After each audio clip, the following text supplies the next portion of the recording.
सुभाष उपाध्याय जी वहाँ पे खड़े हैं। इनका रोज़ का प्रतिदिन का काम है कि 2 लीटर नारियल का पानी लाते हैं और यहाँ पे लोगों को, मिल फैक्ट्री है वहाँ के लोगों को पिलाते हैं।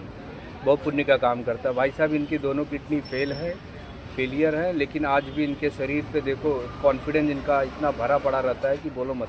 लेकिन प्रतिदिन का काम है, आते हैं अपना नारियल पानी पिलाते हैं लोगों को। देखो अब इन्होंने, अब वहाँ से जैसे ही आते हैं उनका मैं चेहरा आपको दिखाइए, ये रहे सुभाष उपाध्याय जी।